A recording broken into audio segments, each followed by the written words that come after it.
Hello my dear student, welcome to our new channel Saurabh stocks. तो financial literacy की जो series हमने start की थी, आज उसका नेक्स्ट मैं आपको कुछ इनपुट दूंगा, उसके बारे में कुछ नई चीज़ बात करेंगे। आज हम बात करेंगे शेयर मार्केट के बारे में, स्टॉक्स के बारे में। देखो, शेयर मार्केट में सबसे पहले जब आप एंटर करने का प्लान करें, एक तो लाइफ का थंब रूल ये होना चाहिए कि इन्वेस्टमेंट हमेशा डाइवर्सिफाइड होने चाहिए। डाइवर्सिफाइड का मतलब है कुछ थोड़े रिस्की हैं, कुछ ज़्यादा रिस्की हैं, कुछ सेफ़ हैं, कुछ हमारी हेल्थ को संभाल रहे हैं, कुछ हमें अगर कुछ हो जाए तो फैमिली की सपोर्ट के लिए हैं। हर प्रकार की चीज़ें हैं। तो मेडिकल इंश्योरेंस, टर्म इंश्योरेंस वो आपकी इन्वेस्टमेंट तो नहीं है, पर वो आपकी सेफ्टी के लिए है। म्यूचुअल फंड आपका कंपाउंडिंग टूल इन्वेस्टमेंट का पार्ट हो गया। और एक हमने पीपीएफ के बारे में बताया था। तो जब किसी की नई जॉब लगे, बिगिनिंग करे, या मान लो वो अपनी पॉकेट मनी से कुछ इन्वेस्टमेंट करना चाहता है, तो म्यूचुअल फंड तो वो भी कर सकता है। छोटी उम्र का बच्चा ही म्यूचुअल फंड कर सकता है। मैंने बताया 1000 रुपये से भी शुरू हो सकता है। और पीपीएफ मैंने बताया कि लॉन्ग टर्म रिटायरमेंट वगैरह के लिए प्लान करें तो पीपीएफ एक अच्छा टूल हो सकता है। हालांकि पीपीएफ में 5-6 साल बीतने के बाद पार्शियल विड्रॉल भी आप कर सकते हैं। इसके बाद आ गया और स्टॉक्स की बात। एक बड़ा फेमस स्टेटमेंट आपने सुना होगा, do not put all the eggs in one basket. सारे अंडे एक ही टोकरी में नहीं रखने चाहिए। तो हर चीज़ में थोड़ा थोड़ा निवेश। और अब आप ये मत कहिएगा सर इतना पैसा कहाँ है कि आप इतने इन्वेस्टमेंट बता रहे हैं। वो तो मैं इसलिए बता रहा हूँ कि जैसे जैसे आप आगे बढ़ेंगे, जैसे जैसे आपकी सैलरी बढ़ेगी, जॉब का टाइम होगा, अलग अलग सेक्टर में आप इन्वेस्टमेंट करें। जैसे आपने एक टारगेट बना लिया कि स्टॉक मार्केट में थोड़ा इन्वेस्ट कर दिया, अगले साल आपने एक टारगेट बना लिया थोड़ा बहुत गोल्ड में इन्वेस्ट कर दिया, उसके अगले साल आपने किसी और चीज़ में। एक डिसिप्लिन बना के चलें। ऐसा नहीं कि एक ही साल में आप सब कर लोगे। धीरे धीरे आप डाइवर्सिफाई करते जाओगे एसेट्स को। स्टॉक मार्केट के बारे में सबसे पहला थंब रूल याद रखिएगा, चैनल्स पे जो एक्सपर्ट्स या यूट्यूब में जो एक्सपर्ट्स आपको बता रहे होते हैं, उनकी बात को नहीं सुनना है। अपनी खुद की एनालिसिस करें, स्टॉक्स के बारे में देखें, चार्ट्स वगैरह देखें, उसके बाद डिसाइड करें लेना है कि नहीं लेना। नहीं तो 90% से ज़्यादा टाइम आप लोगों के कहने पर गलत स्टॉक पिक कर लेंगे और उसमें लॉस खाएंगे। ऐसा कोई नहीं है पूरे हिंदुस्तान में, पूरी दुनिया में, जो शेयर मार्केट में इन्वेस्टमेंट करता हो और उसने कभी लॉस ना उठाया हो। और मैक्सिमम टाइम जो लॉस हुए हैं दूसरे के ओपिनियन पर बेस्ड स्टॉक लेने के चक्कर में हुए हैं। आप बड़े बड़े इन्वेस्टर का पोर्टफोलियो देखने लग जाते हो, उसमें से पिक करने लगते हो। उनके पास जितनी कैपिटल है रिस्क को मैनेज करने की, उतनी आपके पास नहीं है। आपके पास 1 लाख रुपए आया, आपने 1 लाख रुपए स्टॉक में लगा दिए, कल को वो स्टॉक नीचे हो जाए और आप सोचो मैं और ख़रीद के एवरेजिंग कर लूँ, आपके पास एक्सेस कैपिटल नहीं है। बड़े बड़े इन्वेस्टर्स के पास है।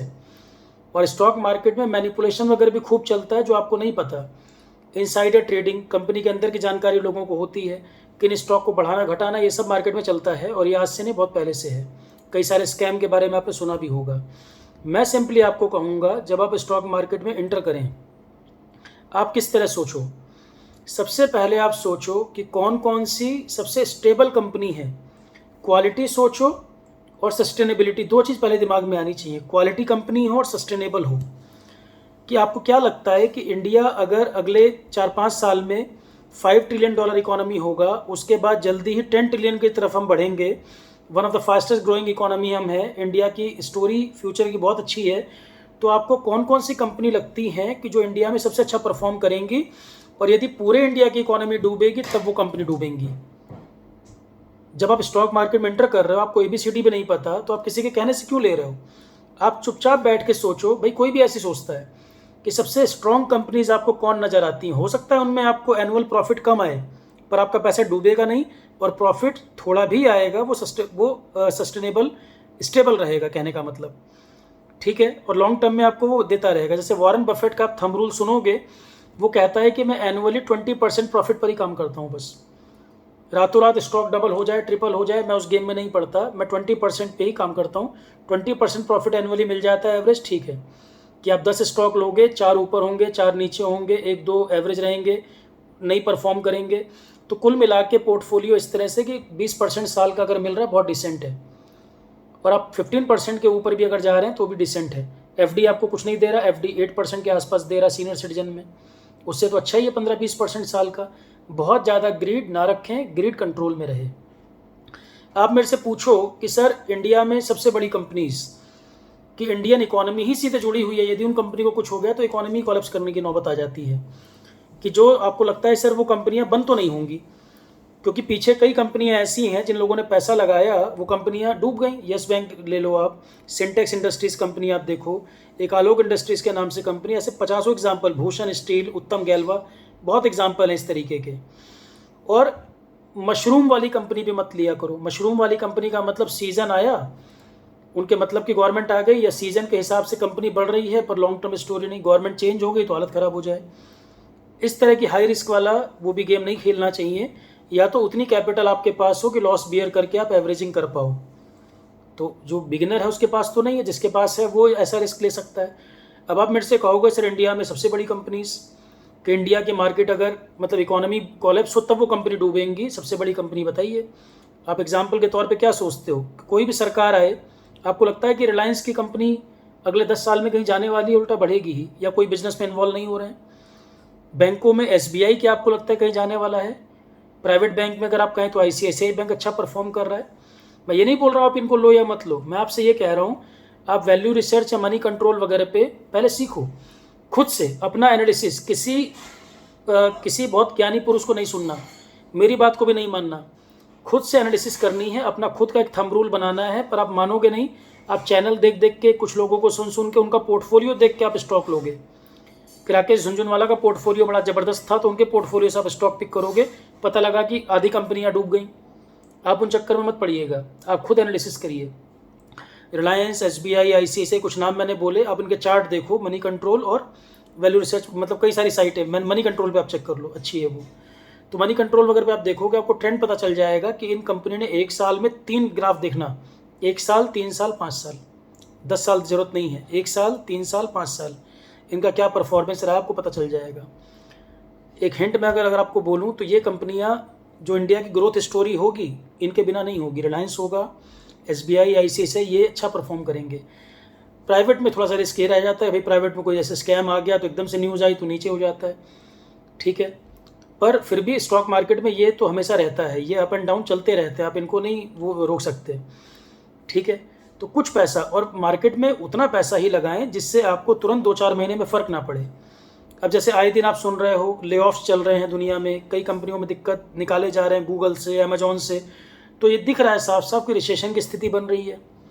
और ये चल भी रही है बात कि इस साल की शुरुआत से ही रिसेशन बोला हुआ था, यूरोप को तो कुछ देशों को बोला भी रिसेशन में है, और मई जून तक आते आते रिसेशन और फैलेगा, ठीक है।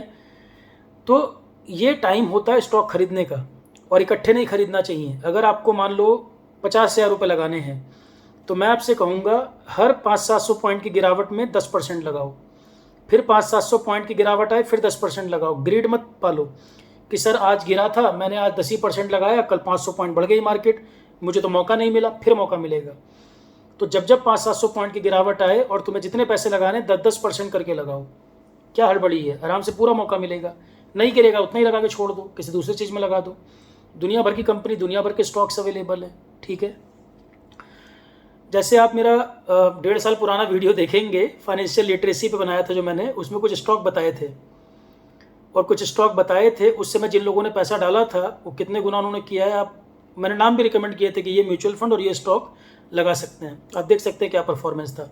मैं फिर भी कह रहा हूँ, मेरी बात पे नहीं जाना, आप स्टॉक्स के चार्ट देखिए, और मैं कई कंपनी बताऊंगा आपको चार्ट देखने के लिए। जैसे मैंने आपको बताया बजाज फाइनेंस एक कंपनी देखो, बजाज फिनसर्व देखो, मैं अलग अलग सेक्टर की कंपनी बोल रहा हूँ ताकि आपको पता चले किन में रिस्क ज़्यादा किन में कम। रिलायंस देखो, आईसीआईसीआई बैंक, एसबीआई, उसके अलावा प्राइवेट में थोड़ा सा वॉलेटाइल एक्सिस बैंक देख सकते हो, लिस्ट चाहे तो बना लेना। इनके चार्ट देखना शुरू करो, 1 साल, 3 साल, 5 साल। जो लोग अभी स्टडीज़ वगैरह में, उनके लिए नहीं बोल रहा हूँ, जो लोग जॉब में हैं, इन्वेस्टमेंट करना चाहते हैं, स्टॉक मार्केट सीखना चाहते हैं, उनके लिए। और स्टॉक खरीदने बेचने के लिए आपको एक डीमैट अकाउंट की ज़रूरत होगी। तो डीमैट अकाउंट में बैंकों के चार्जेस ज़्यादा होते हैं, बैंक से डीमैट अकाउंट मत लेना आप। जब आप खरीदते बेचते हो तो बैंक जो चार्ज लगाते हैं उनके चार्जेस ज़्यादा होते हैं। जीरोधा वगैरह बहुत नॉमिनल अमाउंट में आप ट्रेडिंग कर सकते हो, उससे खरीदना बेचना। और डेली जो रोज़ स्टॉक खरीदा बेचा जाता है उसको इंट्राडे बोलते हैं। तो इंट्राडे आपको नहीं करना चाहिए। आप जो स्टॉक लो 3 महीने, 6 महीने, साल भर, कुछ तो आप होराइजन रखोगे। और मेरा मानना है जब एक डिसेंट प्रॉफिट आए स्टॉक में, सबसे ज़रूरी है प्रॉफिट कमाया तो प्रॉफिट निकालना भी आना चाहिए। लोग प्रॉफिट थोड़ा सा आते ही तब तक वेट करते हैं जब तक लॉस ना हो जाए। प्रॉफिट बुक नहीं कर पाते। कई लोगों से पूछोगे कहेंगे प्रॉफिट आया था, फिर निकाला नहीं, वो लॉस हो गया, चला गया, कैपिटल भी गई और प्रॉफिट वो भी चला गया। तो ऐसा नहीं करना चाहिए। जब ठीक ठाक प्रॉफिट आए, आपने इन्वेस्टमेंट किया और आपको लग रहा है 20-25% आ गया, आप उतना प्रॉफिट अलग करते जाओ। 20-20, 25-25% मिलता जाए, निकलते जाओ, उसको निकालते जाओ प्रॉफिट को। लॉन्ग टर्म जैसी कोई डेफिनेशन नहीं होती। आज किसी ने पैसा लगाया और 5 साल बाद वो लॉन्ग टर्म होराइजन लेके बैठा है कि 5 साल बाद लड़की की शादी करनी है, और 5 साल बाद रिसेशन आ गया, तो क्या लॉन्ग टर्म? जो पैसा था वो चला गया। 2003-4 में जिन्होंने पैसा लगाया और 8 में रिसेशन आ गया, हालत ख़राब हो गई। ठीक है, और उनको वो पैसा उस समय ज़रूरी था, वो पेशेंस रख के और होल्ड नहीं कर सकते थे, तब क्या करेंगे? तो ज़रूरी है कि जब प्रॉफिट आते जाए थोड़ा थोड़ा प्रॉफिट निकालते भी जाएं। 20% के आसपास एक थंब रूल बना लो आप। 20%, 18%, 22%। आपको 3 ही 4 महीने में अगर किसी स्टॉक में इतना प्रॉफिट दिख रहा है तो क्यों ना निकालो? प्रॉफिट तो निकाल लो, प्रिंसिपल भले छोड़ दो, प्रॉफिट निकाल लो। प्रॉफिट बुक करना भी आना चाहिए। वो पैसा आपकी जेब में आएगा तभी तो प्रॉफिट माना जाएगा। और बाकी ये लॉन्ग टर्म डेफिनेशन के चक्कर में कहीं मत पड़ना। ये लॉन्ग टर्म का कोई डेफिनेशन है नहीं। आपको नहीं पता मार्केट कब डाउन चली जाएगी। आपने पता लगा कि लॉन्ग टर्म सोच लिया, मैं 3 साल बाद पैसा निकाल लूंगा और मैं गाड़ी खरीदूंगा इन्वेस्टमेंट से। उस समय तक क्या पता 3 गुना बढ़ जाए मार्केट, आपको ऐसा लग रहा है, और उसी साल अमेरिका चाइना का कोई इशू हो गया। मार्केट चढ़ती है सीढ़ी से, गिरती है छत से नीचे। कभी भी ट्रेंड देखना मार्केट का, सीढ़ी से ऊपर बढ़ती है और छत से नीचे गिरती है। एक हफ्ते में ही मार्केट कहाँ चली जाएगी, कितनी नीचे चली जाएगी, तुम प्रॉफिट भी बुक नहीं कर पाओगे। प्रॉफिट बुक कर नहीं कर पाओगे, अपना कैपिटल भी विड्रॉ नहीं कर पाओगे उतने कम टाइम में, नुकसान में चला जाएगा। एग्जाम्पल के लिए कोविड का समय देखना, कोविड के समय में मार्केट कितने टाइम में गिरी थी आपको पता चल जाएगा ग्राफ देख के। ठीक है, तो और डीमैट अकाउंट आपको चाहिए, उसके थ्रू आप स्टॉक खरीद बेच सकते हैं। जीरोधा वगैरह का अकाउंट ले सकते हो, एंजल ब्रोकिंग है, जीरोधा है। चार्जेस कंपेयर कर लो जिसके चार्जेस सबसे कम हो। ठीक है, क्योंकि आप खरीदो बेचो, फ़ायदा नुकसान कुछ भी हो, उनका तो कमीशन तय है। ठीक है, तो ये आप काम कर सकते हैं। और कुछ स्टॉक मैंने बताए, खरीदना कुछ नहीं है, सिर्फ चार्ट देखना शुरू करना है। बिगिनर जो है वो चार्ट देखना शुरू करे। जो लोग ऑलरेडी स्टॉक मार्केट में इन्वॉल्व हैं उनको पता होगा मैं क्या समझाना चाह रहा हूँ। शुरू में जो अच्छी स्टेबल कंपनी है उन्हीं में लगना चाहिए पैसा। मार्केट बेस्ड पैसा ना लगाएं। वॉलेटिलिटी जिनमें ज़्यादा आपको लग रहा है कि 5 रुपये का शेयर है, कोई न्यूज़ आ गई है तो एक दिन में आपको पता लगा डबल हो गया रेट, उन चक्करों में नहीं पड़ना, वो केवल ट्रैप है। अपनी हार्ड अर्न मनी जो बहुत मेहनत से आपने कमाया है, शुरू में भले प्रॉफिट कम आए, 15-20% आए, वॉरेन बफेट से तो बड़े इन्वेस्टर नहीं है ना, वो 20% पे गेम खेल रहा है, उतना भी काफ़ी है, पर वो लगातार मिलता रहे। उसके लिए ज़रूरी है अपनी ग्रीड पर कंट्रोल करना। और जो व्यक्ति अपनी लालच पर कंट्रोल नहीं कर पाया, शेयर मार्केट से जब वो निकलेगा नुकसान करके ही निकलेगा। शेयर मार्केट में 2 ही चीज़ होता है, या तो लोग पैसा कमा के अमीर बनते हैं या तो फिलोसोफर बन जाते हैं। ठीक है, तो एक तरीका मैंने बताया म्यूचुअल फंड का, एक तरीका हो गया स्टॉक का। स्टॉक में भी इंटर करना है शुरू में जो सबसे स्टेबल कंपनीज हों, इंडिया की ग्रोथ स्टोरी जुड़ी है जहाँ से। पॉलिटिकल पार्टी बेस्ड या मशरूम वाली कंपनी नहीं जो समय के हिसाब से घट बढ़ रही हैं, उनमें नहीं पड़ना, भले वो 3 गुना 4 गुना जो मर्जी हो जाए। ठीक है, रिस्क किन में लेना है, किस तरह सोचना है, वो मैं आगे के वीडियो से बताऊंगा। अभी मैंने आज के बताया स्टॉक में भी चार्ट कैसे देखना है, किस साइट से देखना है, डीमैट अकाउंट होना चाहिए, और किस तरह की कंपनी को पहले टारगेट करना चाहिए जिनमें आपको एंट्री करनी है। उनमें भी जो पैसा लगाना है टुकड़ों में लगाना है। ऐसा नहीं कि रिलायंस आपको पिछले 6 महीने में नीचे दिख रहा है और आपने इकट्ठे पूरा पैसा लगा दिया, और नीचे आ गया तो आपके पास कैपिटल ही नहीं है। उसको भी डिवाइड कर दें। आपको जितना पैसा लगाना है 10-10% हर गिरावट में लगा दें। जैसे अभी डिसेंट रेट की तरफ जा रहा है धीरे धीरे, आप देखो 2200 के नीचे जाने वाला है। ठीक है, ऐसा इस तरह से सोच सकते हैं। न्यूज़ बेस्ड, एक्सपर्ट्स ओपिनियन और बड़े बड़े लोगों के पोर्टफोलियो देखकर बिल्कुल डिसाइड मत करिएगा, नहीं तो नुकसान ही खाएंगे। ऐसा कोई व्यक्ति ने नुकसान ना किया हो, मैंने भी नुकसान एक समय में किया और आप भी करेंगे, और ऐसा कोई नहीं है। लोग छुपा जाते हैं, लोग बोलते नहीं क्लियर बात। नुकसान अगर आप दूसरे के बेस पे करेंगे, खुद एक्सपीरियंस नहीं करेंगे, खुद चार्ट्स नहीं देखेंगे, खुद कंपनी को एनालाइज नहीं करेंगे, तो नुकसान होना तय है, क्योंकि आप दूसरे के हिसाब से चल रहे हो। या तो आपके पास उतनी कैपिटल हो कि आप उसको एवरेजिंग करके वापस कवर अप कर सकें। ठीक है, और म्यूचुअल फंड की कल मैं बात कर रहा था। म्यूचुअल फंड आप ऑनलाइन खुद भी कर सकते हो, किसी एजेंट के थ्रू भी करा सकते हो। एजेंट केवल अगर मान लो कोई बहुत अच्छी सर्विस दे सकता हो, बहुत नोन हो, जब मर्जी आप डाटा पूछे आपको बता सके, तब तो ठीक है। अदरवाइज म्यूचुअल फंड तो सीधे आप ऑनलाइन कर सकते हैं। एजेंट के थ्रू करेंगे तो ऑब्वियस सी बात है कि एजेंट का कुछ ना कुछ कमीशन उसमें होता है। आप पॉलिसी कराते हो या म्यूचुअल फंड कराओगे तो एजेंट का कमीशन उसमें है, और वो आप ही भरोगे। म्यूचुअल फंड में रिलेटिवली कमीशन बहुत कम होती है। आप चाहें तो ऑनलाइन डायरेक्ट कर लेंगे तो कमीशन आपको नहीं पड़ेगा, एजेंट के थ्रू करेंगे तो कमीशन होता है, पर म्यूचुअल फंड में बहुत कम होता है। यूलिप प्लान वगैरह में ज़्यादा होता है, इंश्योरेंस वगैरह में ज़्यादा कमीशन होता है, म्यूचुअल फंड में कम होता है। पर अगर कोई क्लोज पर्सन है, डाटा मैनेज कर सकता है, रेगुलर अपडेट दे सकता है तो ठीक है, नहीं तो ऑनलाइन आप म्यूचुअल फंड खुद भी कर सकते हैं। म्यूचुअल फंड में भी 2-3 चार्ट देखना, मैं बोल देता हूँ। एक है मेरे एसेट इमर्जिंग फंड, जो मैं पिछले कम से कम 8-10 साल से मैं उसको मेंटेन कर रहा हूँ। मेरे एसेट इमर्जिंग फंड, अच्छा फंड है वो।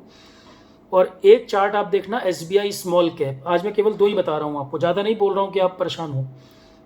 मेरे एसेट इमर्जिंग और दूसरा SBI स्मॉल कैप, 2 अलग अलग सेक्टर के हो गए, एक लार्ज कैप हो गया, एक स्मॉल कैप हो गया। तो इस तरह से आप धीरे धीरे आगे बढ़ें, स्टेप बाय स्टेप।